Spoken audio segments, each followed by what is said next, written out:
Sebelum kita menjawab soalan berkenaan dengan Pelton Wheel, saya ingin berkongsi beberapa rumus utama yang perlu diambil perhatian oleh pelajar. Ini kerana pengiraan Pelton Wheel tidak sama dengan Francis turbine kerana ia tidak melibatkan pembentukan hydraulic pressure. So maksudnya tidak ada Bernoulli equation yang akan kita gunakan kerana tekanan adalah kekal atmospheric pressure daripada inlet dan outlet. Pertama sekali yang saya harap pelajar dapat faham ialah perjalanan Pelton Wheel disebabkan oleh berlakunya hentaman water jet. Oleh itu, kita boleh mengira velocity of jet ataupun velocity of water jet. Jadi kalau ada perkataan jet di situ adalah refer kepada hentaman ataupun had laju air yang menghentam bucket. So jadi kita boleh mengira velocity of jet at inlet as shown in this slide. So maksudnya kita boleh mengira sebagai rumus CV darab square root 2GH. Dan nilai CV di sini adalah sekitar 0.95 hingga 0.99, di mana nilai H di sini adalah effective head. Okay. Di sini saya harap pelajar dapat memahami keadaan berikut. Katakan kita ada tangki ataupun kita ada empangan. So empangan ini akan menghasilkan water jet di sini. Dan water jet ini akan menghentam blade. So kemudian yang pelajar kena faham ialah kenapa perlu ada CV di sini? Kerana katakan had laju pada ketika ia keluar di nozzle adalah 10 meter per saat. Tetapi disebabkan oleh mungkin perjalanan ini agak panjang, mungkin had lajunya akan berkurang sedikit kerana kita kata akan ada losses. Kita pun faham kalau kita sembuh air daripada hose yang kita ada, kalau kita dekat dengan air tersebut akan rasa kuat, tetapi kalau kita jauh sedikit mungkin dah tak rasa kuat. Kerana apa?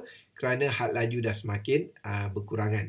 Okay. Kerana kalau secara realitinya kita dapati bahawa air akan mengembang, cross-sectional area air akan mengembang kerana tekanan di dalam air tersebut akan diimbangi oleh atmospheric pressure. So jadi apabila cross-sectional area air itu mengembang, so kita dapati bahawa had laju akan menjadi semakin perlahan. Itu sebenarnya di dalam realiti. Tetapi di dalam pengiraan ini kita beranggapan bahawa kemungkinan had laju air yang hit bucket ini akan menjadi mungkin 8 meter per second.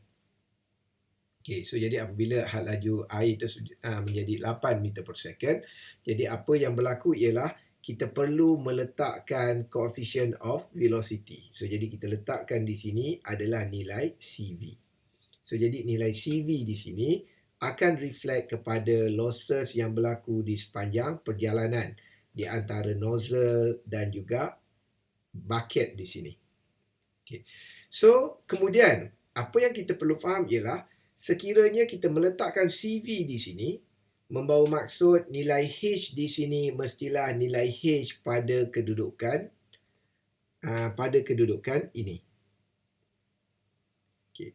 Sekiranya nilai H di sini adalah pada kedudukan ia hit pada bucket, selalunya nilai CV tidak akan ada.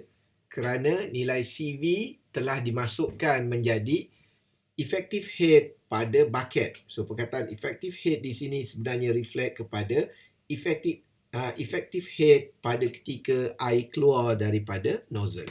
So yang ini saya harap pelajar dapat faham berkenaan dengan trik pengiraan Pelton Wheel. Okey, selalunya kita akan beri effective head dalam keadaan air keluar daripada nozzle.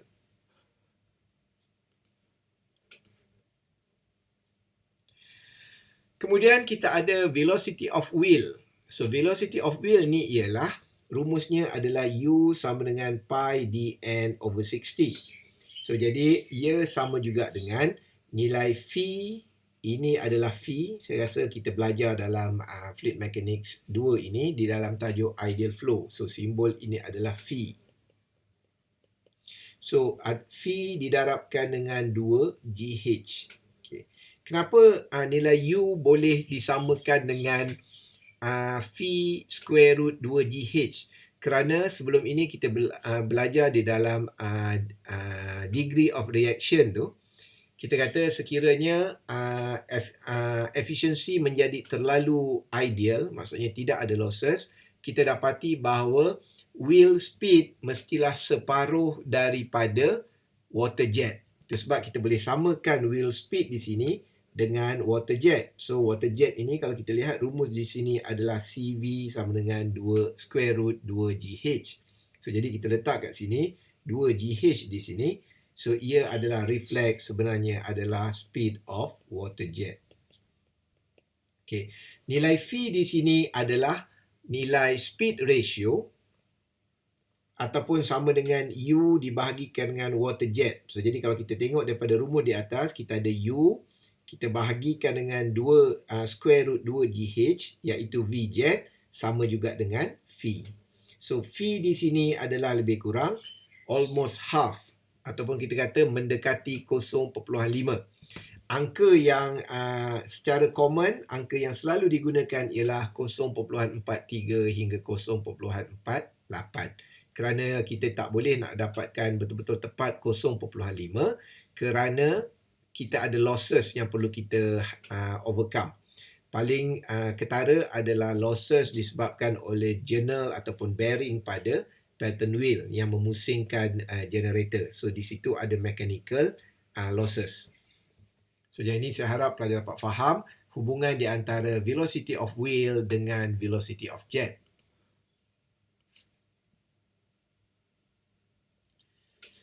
Okey, kemudian kita ada angle of deflection. The angle of deflection of jet after striking the bucket is taken always 165 degree. Okey, selalunya di dalam soalan jarang kita minta pengiraan kepada angle of deflection. Selalunya kita akan fix kepada 165 darjah. Dan sekiranya angle tersebut tidak diberikan, pelajar boleh menggunakan nilai 165 darjah sebagai common angle. Kemudian kita ada jet ratio. It is defined as the ratio of the pitch diameter of the Pelton wheel to the diameter of the jet. It is denoted by M and given as M is equal D over D. So ini adalah ratio di antara diameter wheel yang kita ingin gunakan dan diameter water jet yang kita supply. Kerana apa?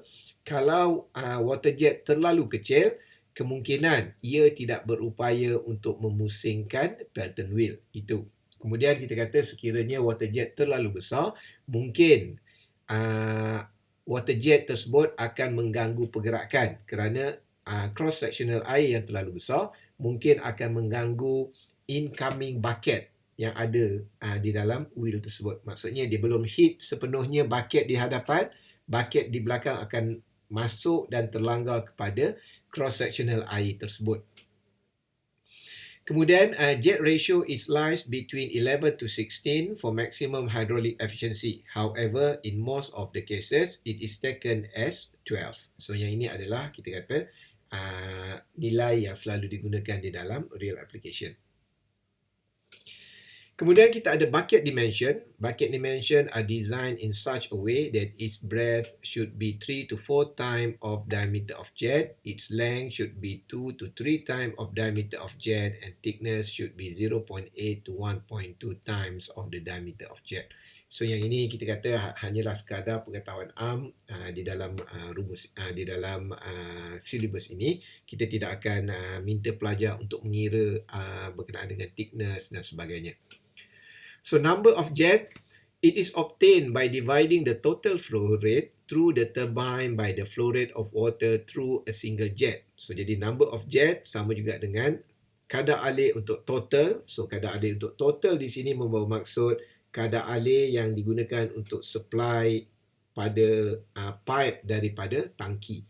Kemudian sekiranya ia dipisahkan kepada 3 water jet, oleh itu kita boleh mengira number of jet dengan cara kita bahagikan nilai total flow rate yang ada di sini dengan flow rate pada one jet di sini. So kita akan dapat berapa number of jet yang terlibat di dalam operation.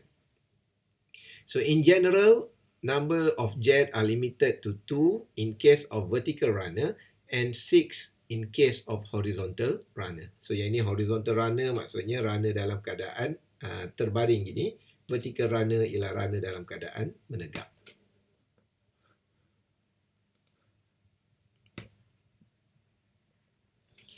Kemudian number of buckets. The number of bucket on a runner is given by Z equal 15 plus D over 2D. Ataupun sama juga dengan 15 darab 0.2 M. 0.5 M, di mana capital D adalah pitch diameter untuk Pelton wheel, small d adalah diameter of jet dan M adalah jet ratio. So walau bagaimanapun number of bucket bukanlah silibus kita di dalam tajuk Pelton wheel ini.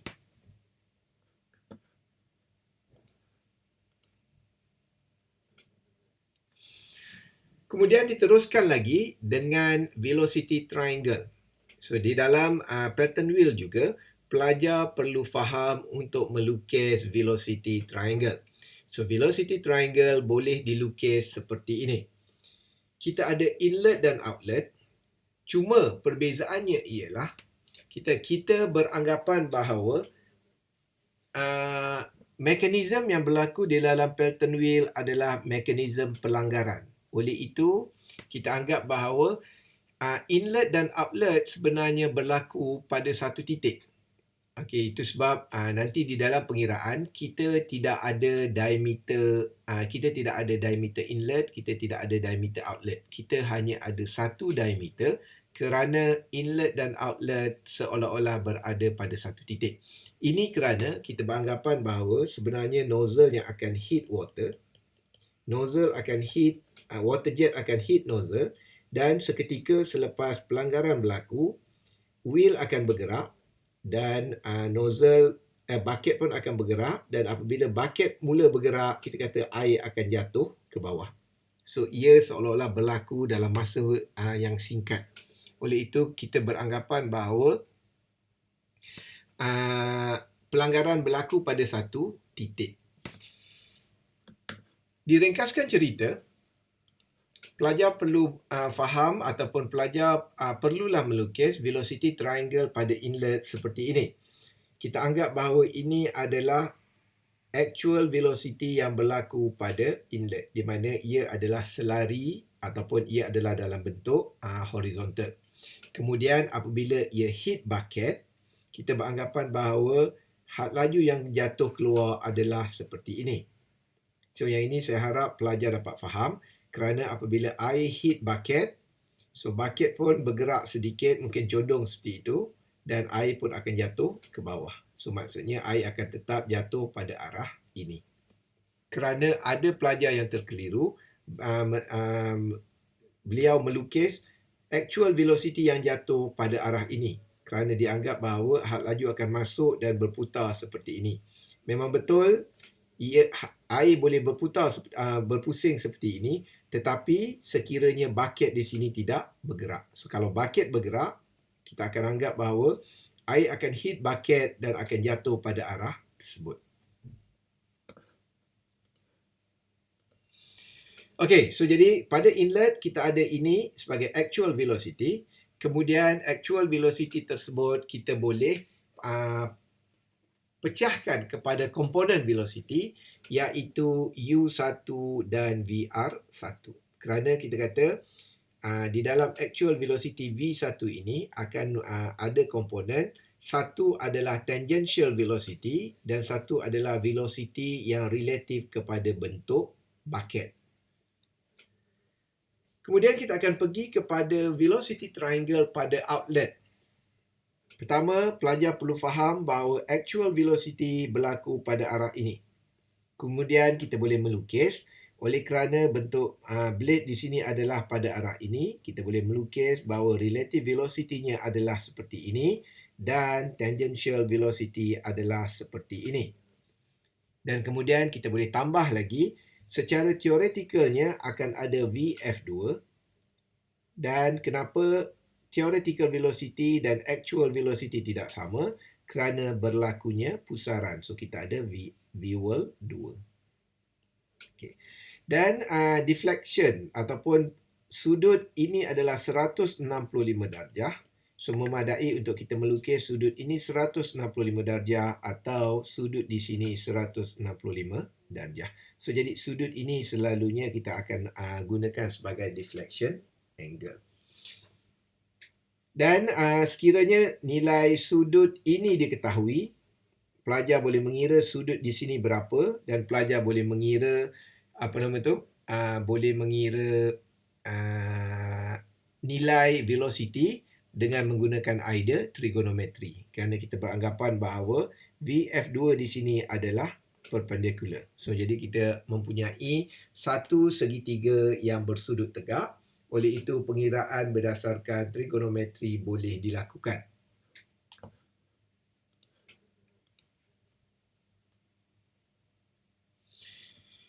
So di sini kita kata ada beberapa idea untuk memudahkan kita faham berkenaan dengan velocity triangle pada inlet. So katakan ini adalah contoh velocity triangle di dalam Francis turbine. Dan di dalam Pelton wheel ini sebenarnya tidak ada flow velocity. Maksudnya tidak ada theoretical flow velocity.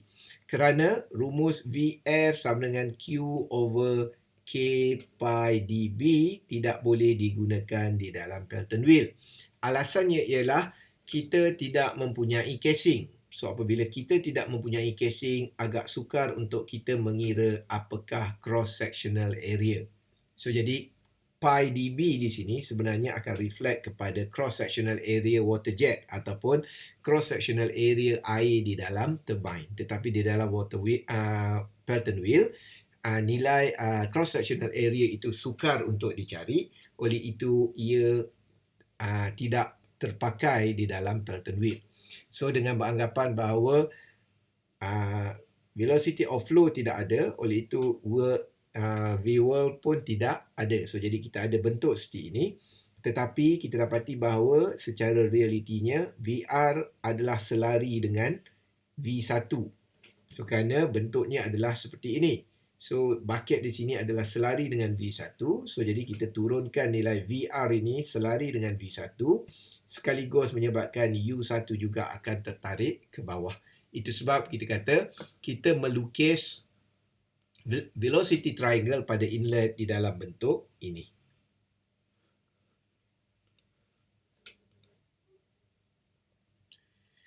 So kemudian kita akan membuat pengiraan untuk inlet dan outlet.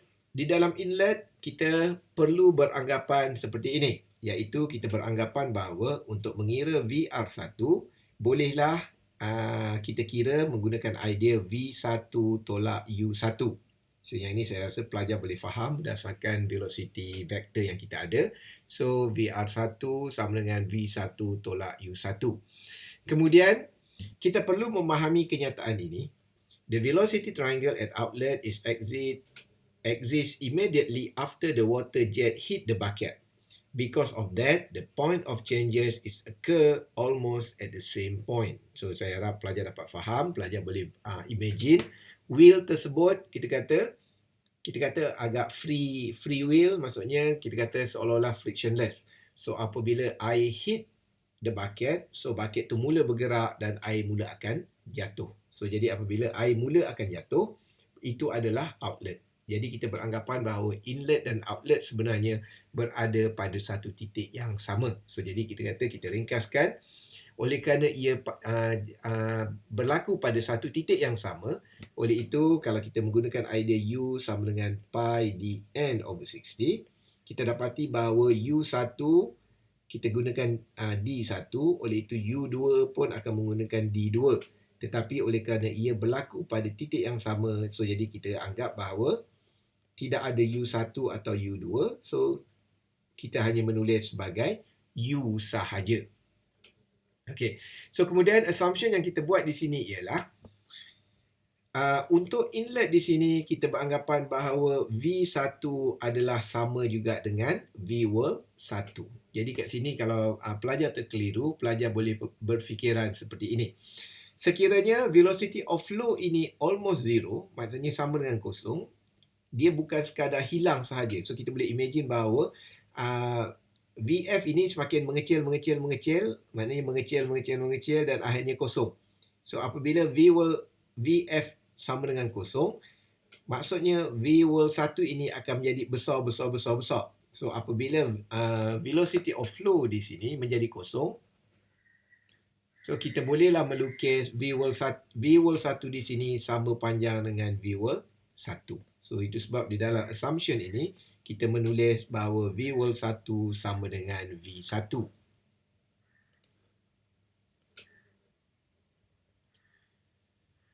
Kita pergi kepada outlet, iaitu pada kedudukan 2. Kita beranggapan bahawa walaupun hentaman ataupun pelanggaran water jet dengan bucket berlaku pada titik yang sama, masih lagi berlaku energy loss on the bucket. Kerana apa? Kerana mungkin daya ataupun hentaman yang berlaku pada bucket tidak boleh memutarkan bucket tersebut kerana kita ada resistance daripada wheel shaft dan juga kita ada resistance daripada bentuk bucket. Jadi idea yang digunakan ialah air akan bergerak di atas permukaan bucket. So apabila air bergerak di atas permukaan bucket, akan berlaku resistance. Kita tahu bahawa major loss berlaku di dalam pipe disebabkan air bersentuhan dengan permukaan pipe. Oleh itu sama juga perkara yang berlaku di sini. Air bersentuhan di atas permukaan bucket, oleh itu akan berlaku losses. Jadi apa yang kita faham ialah VR1 di sini tidak akan sama dengan VR2 di sini. So, akan berlaku sedikit pengurangan. Oleh itu, kita tulislah seperti ini. So, jadi kita kata VR2 sama dengan K VR1, di mana K adalah bucket friction coefficient. So, sekiranya tidak ada resistance, tidak ada friction, nilai K tersebut akan sama dengan 100% ataupun 1. Sekiranya ada friction sebanyak 10%, so nilai K akan menjadi 0.9. Jadi kita boleh menulis sebagai VR2 sama dengan K darab VR1. So nilai K tidak boleh lebih daripada 1. So kemudian daripada velocity triangle pada outlet, kita boleh mengeluarkan rumus seperti ini. So kita kata cos 180 tolak theta. So maknanya 180 tolak theta adalah angle di sini. So kalau cos adalah bersebelahan di sini, nilai ini dan nilai hipotenus. So nilai yang bawah ini adalah U2 ditolakkan dengan V-wall 2 dan nilai atas di sini adalah VR2. Okay, so kemudian kita kata kita boleh rearrange equation ini menjadi V-wall 2 sama dengan U2 tolak VR2 cos 180 tolak theta. Kemudian kita gantikan nilai VR2 ini dengan rumus ini. So dia akan menjadi V-wall 2 sama juga U tolak K VR1 cos theta 180 tolak theta. So di dalam rumus ini sila gunakan nilai 180 tolak theta. Kerana apa? Kerana 160 theta di sini selalunya diberi di dalam soalan sebagai 160 atau 165 darjah. So ini adalah standard pengiraan di dalam Pelton wheel. So di sini kenapa kita mengira untuk nilai V-wall 2 dan sebagainya. Di sini kita tahu bahawa ada V-wall 2. Di sini kita ada tahu sebagai V-wall 1. Kerana kita ingin mengira Euler head. So di dalam Pelton wheel juga Euler head amat penting. Euler head ini adalah theoretical turbine head. Jadi kita telah belajar tentang Euler head di dalam turbine sewaktu tajuk Francis turbine. Rumusnya adalah seperti ini. Okay. Kemudian kita beranggapan bahawa kita tidak boleh anggap bahawa V-wall 2 ini kosong. Jadi apa yang kita perlu buat di sini ialah kita masukkan nilai V-wall 1 dan V-wall 2 di dalam rumus ini. So jadi Itu satu, kita masukkan nilai V-wall 1 dan V-wall 2 di dalam equation ini. Tetapi untuk nilai U1 dan U2, kita boleh equalizekan. So, kerana kita tahu bahawa ia berlaku ataupun ia berlanggar pada satu titik yang sama. Oleh itu, pengiraan akan menggunakan nilai diameter yang sama. Oleh itu, nilai U1 dan U2 adalah sama. Oleh itu, kita dah tak ada U1, U2 lagi. Kita hanya ada satu nilai U sahaja. Okay. So, kita masukkan nilai V-wall 1 sama dengan V1 dan nilai V-wall 2 sama dengan nilai ini. Seperti yang kita kira pada pengiraan sebelum ini. Dan kita boleh simplify the calculation. Pelajar boleh lihat. Dan akhirnya kita boleh dapat nilai ini. Euler head sama dengan U over G. V1 tolak U 1 campur K cos beta 2. Ataupun cos 180 tolak theta.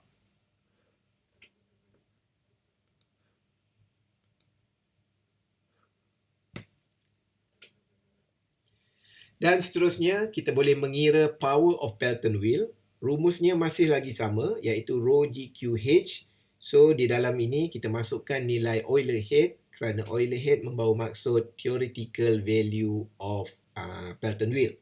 So, kita masukkan rumus ini, kita boleh dapat nilai power sama dengan rho GQ V1 tolak U 1 campur K cos beta 2. So, setengah buku dia masih lagi menggunakan cos 180 tolak theta.